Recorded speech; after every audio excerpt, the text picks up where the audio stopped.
नीति नीति से मुझे स्पष्ट हो गया कि मैं शरीर विचार भाव नहीं हूँ, मैं इन सब के पीछे नथिंगनेस हूँ जिससे अवेयरनेस का प्रकाश निकल रहा है। पर अब आगे क्या? आगे क्या है? आप क्या चाहते हैं? आगे क्या होना चाहिए? ये प्रश्न क्यों आया है कि आगे क्या होना चाहिए? आपकी और क्या इच्छा है? क्या आप कुछ और जानना चाहते हैं? क्या कुछ करना चाहते हैं? ये मुझे बताइए। क्या आप पूछ रहे हैं कि इसके आगे और कितना ज्ञान है, या आप ये पूछ रहे हैं कि अब मैं क्या करूं इसके आगे? ये थोड़ा स्पष्ट करके मुझे बताइए। अच्छा, शशांक ने कहा है मैं भौतिक शरीर से पृथकता का अनुभव चाहता हूं मृत्यु से पहले। अब ये वाक्य पूरी तरह से ज्ञान से निकला है। आपने अभी अभी कहा है कि मैं शरीर विचार या भाव नहीं हूं, तो ये मैं क्या है जो भौतिक शरीर से पृथकता चाहता है? और ये चाहना क्या है? पहले मुझे बताइए कि ये मैं क्या है, और दूसरा मुझे ये बताइए कि चाहना क्या है। ये इच्छा है, ठीक है, ये मैं क्या है? मेरे अनुभव का सारभूत। और आपके अनुभवों का सार क्या है? जैसे कि आपने बताया नथिंगनेस, क्या यानी शून्यता आपने कहा, क्योंकि सारे अनुभवों का सार तो शून्यता है, अनुभवकर्ता का सार भी शून्यता है, तो मैं तो शून्य हो गया। जैसे कि आपने कहा है मैं तो जान गया हूं नीति नीति से कि मैं शून्य हूं। अनुभवकर्ता का कोई रूप नहीं है, कोई रंग नहीं है, कोई गुण नहीं है, शून्यता है। अब ये शून्यता भौतिक शरीर से पृथक कैसे हो सकती है? वो क्या है जो भौतिक शरीर के अंदर है? थोड़ा आप अपने अनुभव को देखकर बताइए, क्या है भौतिक शरीर में? वो क्या है जो अलग हो सकता है भौतिक शरीर से? आप मुझे सोच कर तो नहीं, देख कर बताइए। सोचना तो बहुत हो गया। ऐसा क्या है? क्योंकि शरीर तो एक अनुभव है, आप उस अनुभव में से कुछ अलग करना चाहते हैं। क्या है वो जो अलग होगा इस अनुभव से, जो शरीर का अनुभव है? इतना तो समझ में आ रहा है कि आप किसी तरह का अनुभव चाहते हैं। वो क्या है जिसकी ये इच्छा है? क्या ये इच्छा शून्यता की है? क्या मैं इच्छाओं का कर्ता हूं? क्या मैं इच्छाओं का स्रोत हूं, या मैं इच्छाओं का दृष्टा हूं? अभी आपने कहा नीति नीति से मुझे ज्ञान हो गया है कि मैं कोई विचार नहीं हूं। क्या ये विचार नहीं है? एक आपकी जो इच्छा है, क्या एक अलग विचार नहीं है? केवल कहीं से ये इच्छा आ गई है, वो कहां से आई है आप जान सकते हैं, किसी ने आपको बता दिया होगा कि इस तरह के भी अनुभव होते हैं। अब ये विचार आपके मन में आया है, आप जानते कि ये भी मैं नहीं हूं, शरीर भी मैं नहीं हूं, और व्यक्ति भी मैं नहीं हूं। ये इच्छा किसकी है फिर?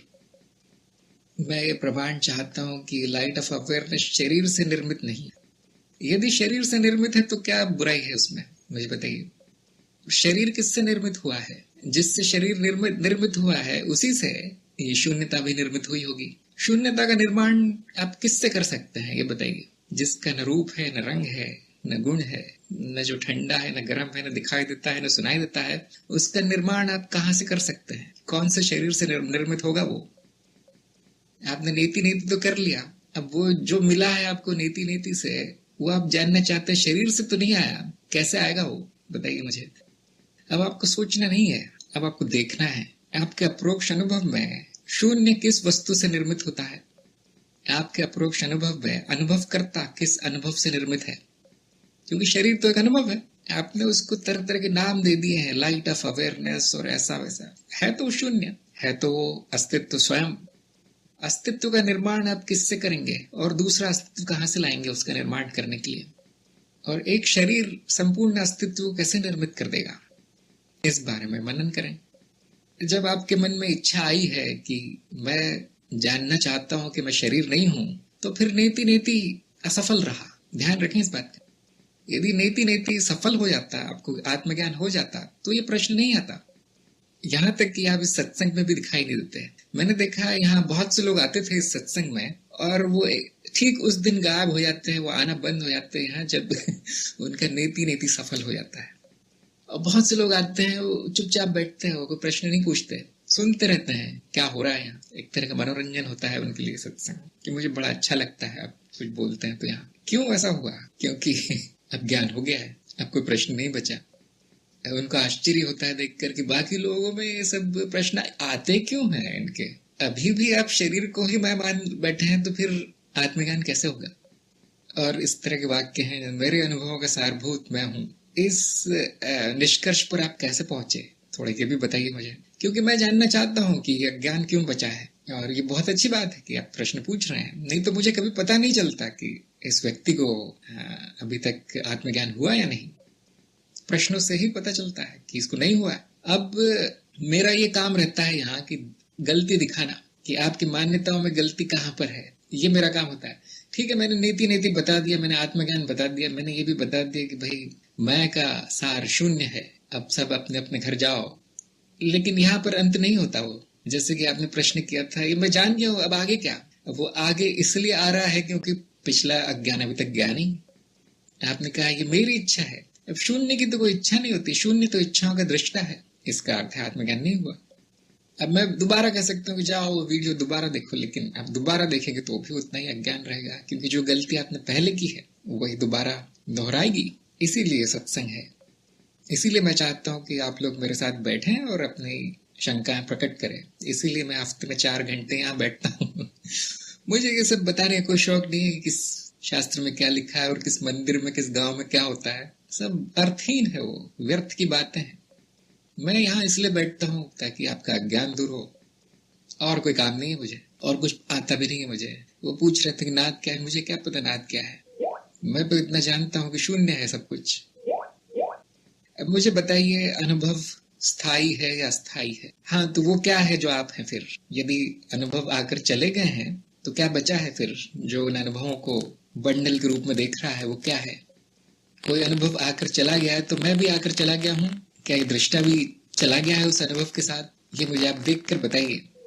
नोइंग अनुभव क्रिया वो नहीं पूछ रहा मैंने केवल इतना पूछा है कि अनुभव क्रिया तक जाना ही नहीं है आपको, उसकी कोई आवश्यकता नहीं है। मैंने केवल इतना पूछा है कि यदि अनुभव अस्थायी है तो वो पता कैसे चला कि अस्थायी है? वो कौन है जो जानता है कि ये अनुभव आते जाते हैं?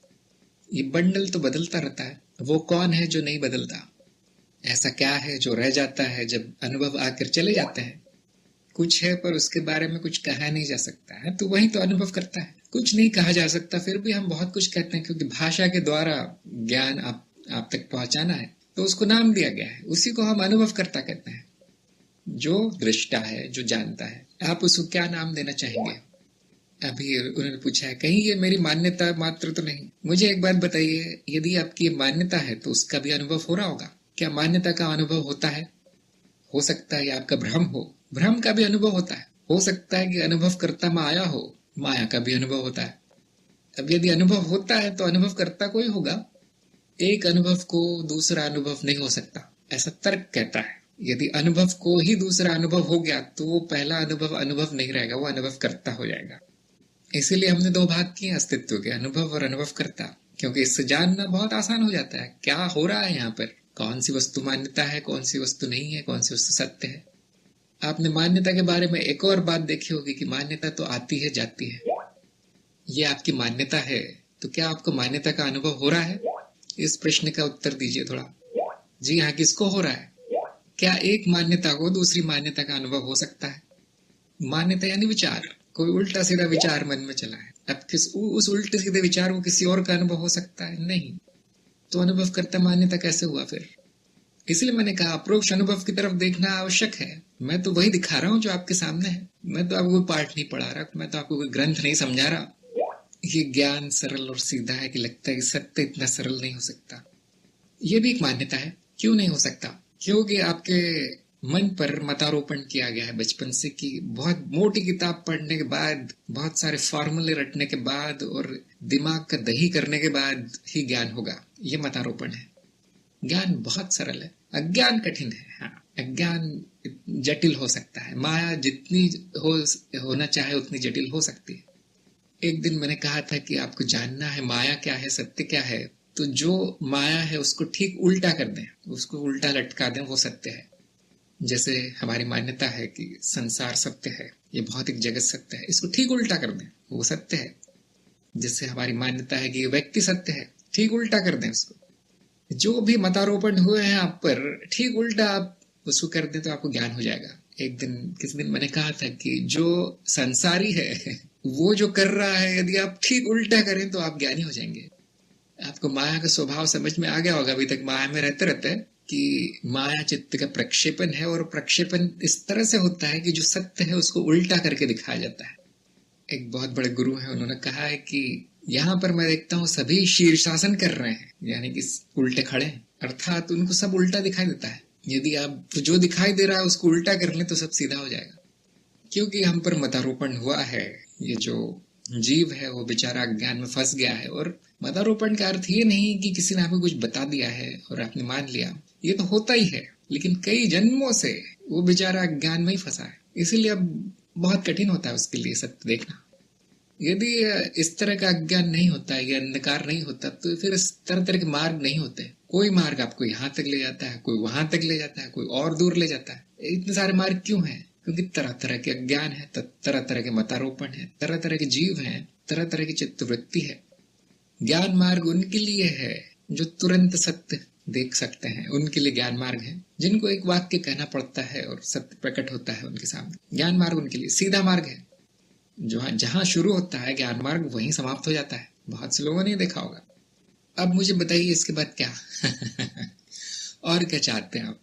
मैं तो यहाँ बैठा हूँ, मैं तो जिन्न की तरह बैठा हूँ। मैं आपको जो आप चाहते हैं वो मैं दे दूंगा, ये इस बात की गारंटी है।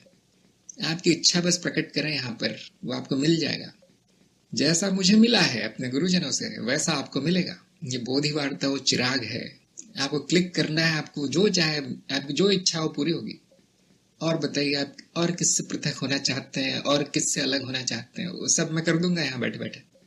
मैं ये आपको सुझाव दूंगा कि इस बारे में आप मनन और करें।